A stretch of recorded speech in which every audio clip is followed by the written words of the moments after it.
We want to start with breaking news, though. Go back to that breaking news we told you about, where crews were on the scene of a crash involving a light rail train in Norfolk. Yeah, we're going to go live to Chopper 10. It is above 2nd Street and Brambleton Avenue right now. John Massey, can you hear us?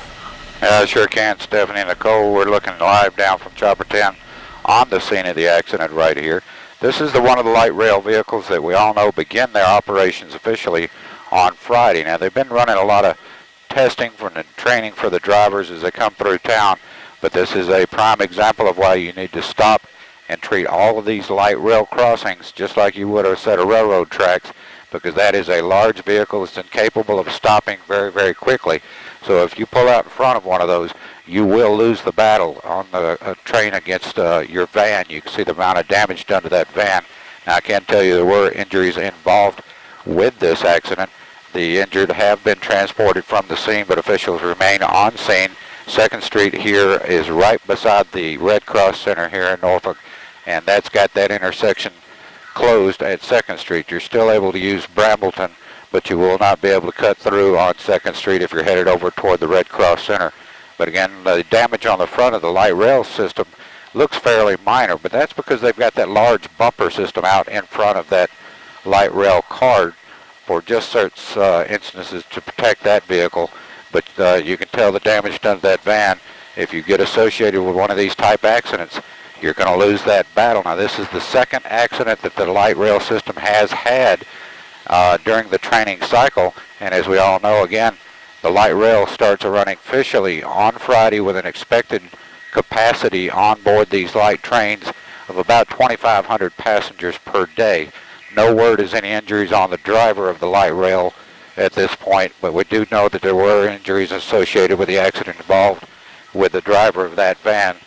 But as of right now, anytime you come up on one of these light rail tracks, best way to do is stop, look, and listen, and be prepared to yield to the light rail trains. Stephanie?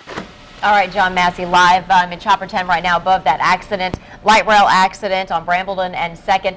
Nicole, they've been saying since planning began that unfortunately this was going to happen. That's right. Accidents happen. It's inevitable, and we are able to bring you that shot there that no one else can bring you with the power of Chopper 10. But we want to bring Andy Fox into this because he just covered that accident that happened last week. In just about the same location. Spot over there in Ghent near EVMS and the Red Cross. So, Andy, what can you tell us? Well, Nicole and Stephanie, this is the bottom line. That is obviously a very troubling intersection for light rail. Let's go to the video. I'll show you what happened when I was out there. You have, that's the train right there. You can see right there, if you're looking at it on the right where the man's working, it's actually from the driver's side on the left. That's exactly where this train got hit. It knocks off that left front bumper, and then as it's coming down the track, it's supposed to give a horn 300 feet out.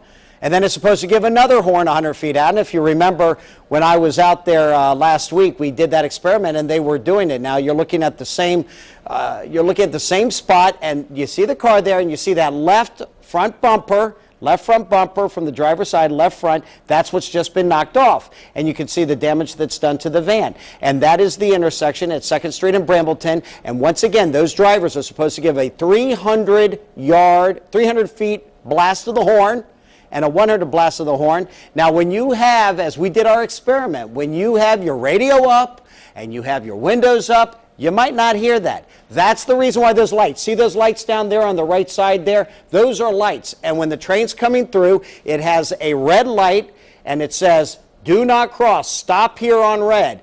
And chances are that van did not see that, did not hear the horn, or just decided because he was confused, and all of this is new to us. Are there gates like a train? You know, if a train's coming, there's a gate that comes down, so not with light rail. No gate there, Nicole, but that's a very good point, because maybe they need to put a gate down there. They need to put something up there, because that is the second time in 1 week that has happened, and has happened nowhere else except for there. Good point, Nicole. And Andy, you've been out there, you've seen it.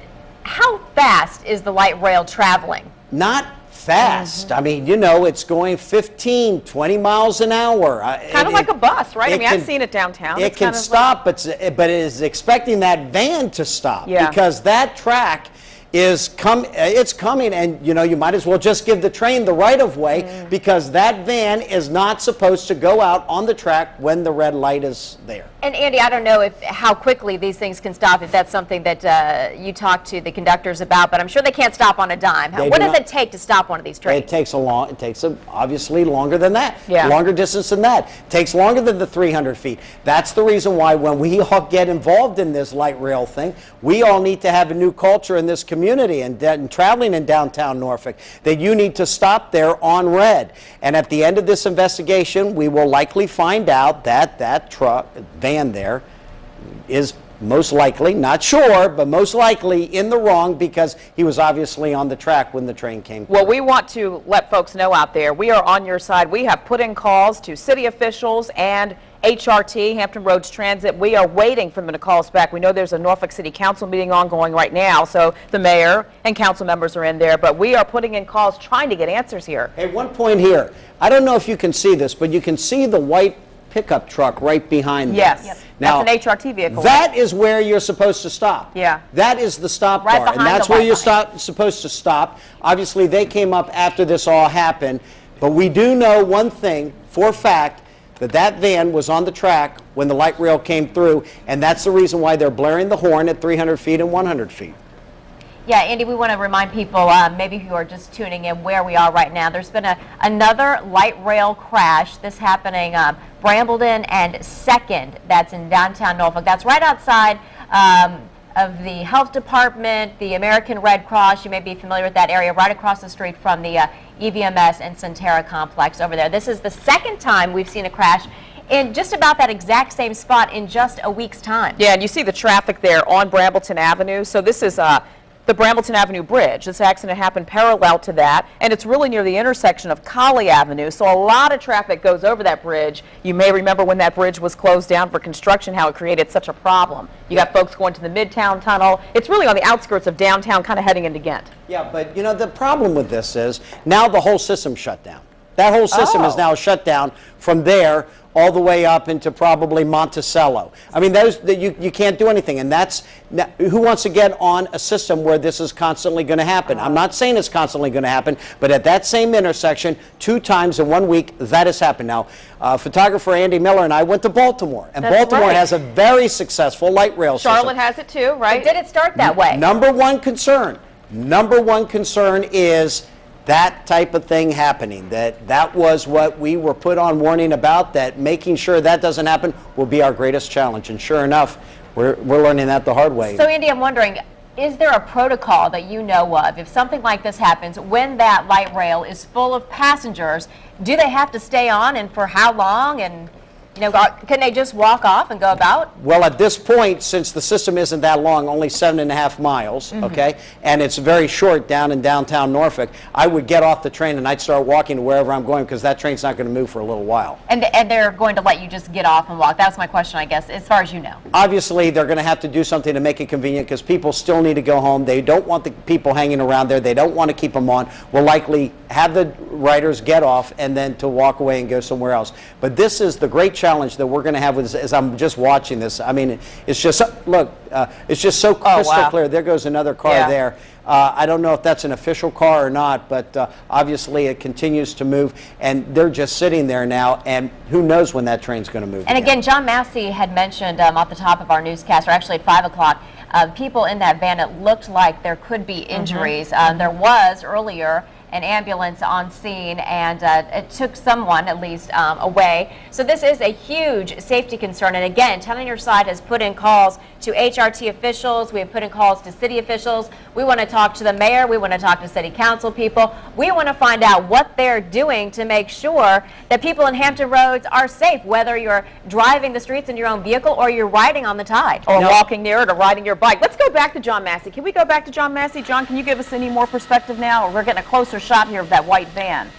Exactly. I was listening to you guys commentate on this scene, and one thing I noticed, I'm not sure how those lights are set up for the traffic to stop that is traveling eastbound on 2nd Street, but this time of the day in the low-setting sun, that's going to put a lot of light right on those signals, so this driver may not have actually even seen the signal or realized the signal was red. That's one of the issues that VDOT and the Tide will have to take a look at, just to make sure that that's not an issue, and if so, as you were discussing, they may need to put up a crossing bar there. That might assist drivers to know that that train is indeed coming down the tracks. But you can see right now, all lanes on Brambleton are open. The only lanes closed is on 2nd Street, right as it crosses where the accident itself remains, while the VDOT officials down below conduct their investigations. So, John, the lanes are open, but we know you're very near the Midtown Tunnel. Has it backed up traffic any more than usual for this time of night? No, it's pretty much standard. The traffic going into the downtown tunnel northbound along Brambleton usually backs up to about the scene of the accident, which is where it is right now as folks make that transition into the single lane going into the Midtown Tunnel. So I'd have to say the afternoon traffic volume northbound along Brambleton is pretty much standard for this time of day. And there's really no backup whatsoever on the southbound side of Brambleton as you make your way past the accident scene. And if you're just tuning in, we want to tell you again, this is a light rail crash, the second one in less than a week, almost in the same area there near the Hague in Norfolk, kind of on the outskirts of downtown, and Ghent at 2nd Street and Brambleton Avenue. And you see that white van there. There's significant damage to the front of that white van here at 2nd Street and Brambleton Avenue. All right, our Ava Hurdle has been covering the opening of the tide. It's set to open at the end of the week. Ava Hurdle is live right now with Philip Chouquet from VDOT. Ava. Stephanie and Nicole, we're here with Philip Chouquet, Executive Director of HRT. Mr. Chouquet, can you tell us what happened here? Well, it appears that a van traveled through the intersection while the train had the right-of-way and struck the left front portion of the train. Anyone injured? Not to my knowledge. Not to my knowledge. Significant damage here. Any damage to the train at all? We see the vehicle. I'm just looking, and so that's all I have to go on. It looks similar to what happened a couple of days ago. If that's the case, not significant damage. I mean, it's damage, unfortunately, but not any damage. I wouldn't think any damage to the train itself, just the exterior panel. Does this do anything to the Friday timetable? No, it does not. It does not do anything to the Friday timetable. Now, moments earlier, you were making an appeal to the public. Can you go over that? Sure. Just remind people that one thing that hasn't changed are traffic signals and signs, pedestrian signals and signs. Follow the basics. Look for signs and signals and obey them. Light rail is new. Signs and signals aren't.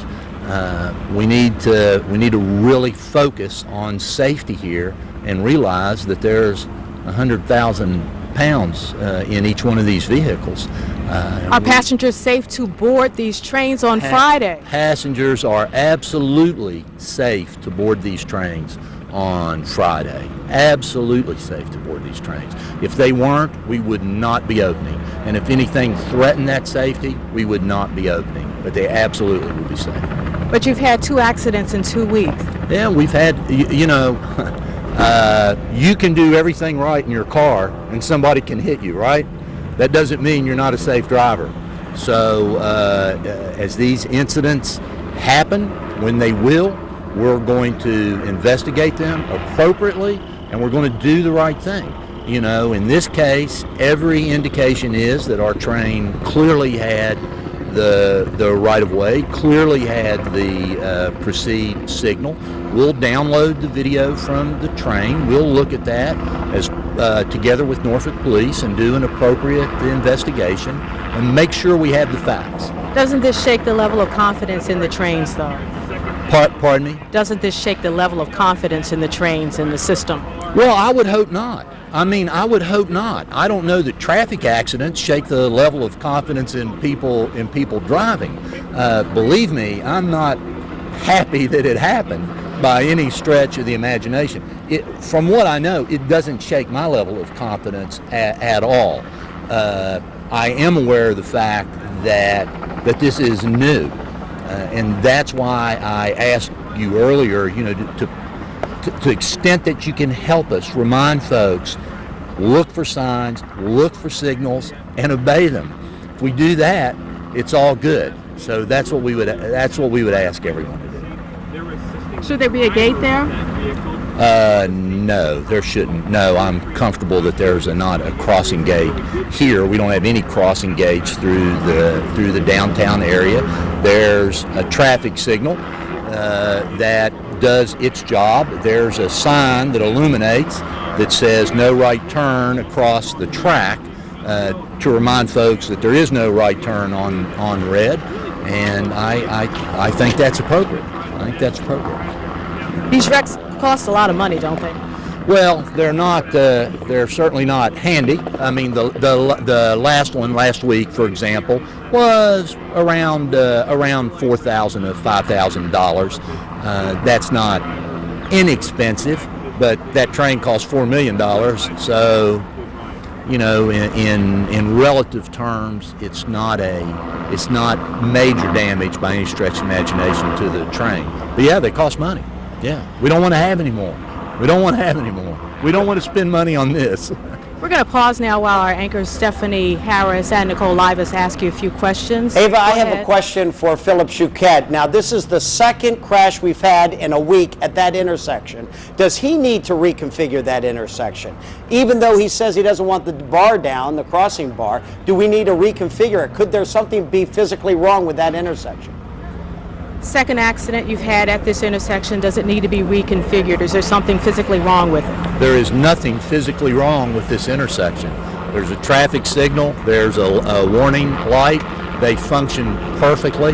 So no, this intersection doesn't need to be reconfigured. Any other questions? How about, and I appreciate what he's saying about that, but the fact is they've had two crashes and they're both at the same intersection. Why this intersection? Two crashes, same intersection. Why this intersection? Pardon me? Two crashes, this intersection. Why this intersection? I have no idea why this intersection. This intersection is like every other grade intersection through town, and I just don't know. I don't know. Is it That possible anchors? that it is not, and that at the end of the day they'll need to reassess exactly what's going on at this intersection? Is it possible you need to reassess what's going on at this intersection? Oh, well, we will certainly assess what's going on at this intersection. We'll look at the video aboard the train. We'll look at the reports from the investigations. If there is something there that would cause us to do something different, we'll certainly evaluate that. But right now, it's a fully functional intersection. You know, there's incidents at every intersection in the city before light rail. We're not reconfiguring all of them. You know, there are lights, there are signs, there are signals. People need to obey them. We need to obey ours. Drivers and pedestrians need to obey theirs. Ours was green, the equivalent of green here. Are Now, you done with Ava, the one last investigation? question for Philip Chouquet. He must be comforted by the construction of that light rail train, because you see heavy damage to the front of the van, but very little damage to the light rail train. Little damage to the light rail train. Little damage to the light rail train, yeah. So, on one hand, that's good. No damage would be better. All right. Phil Chouquet, thank you, Executive Director of HRT. We'll throw it back now to you. All right, Ava, thank you. Ava Hurdle live on the scene there of the light rail crash for us on Brambleton and 2nd. Just want to update you quickly. Norfolk Police put out some new information. The driver of the vehicle, that van right there that we saw earlier being taken away in an ambulance, says here he has complaints of pain but no visible signs of injuries. That person is being checked out just as a precaution. Of course, there were no passengers on light rail, and the operator of that light rail train is fine. No injuries to that light rail operator. And this is 2nd Street and Brambleton Avenue near The Hague on the outskirts of downtown and Ghent, a very busy area there near the intersection of Colley Avenue. We will continue to follow this for you on air and online on wavy.com. We'll be back in just a minute.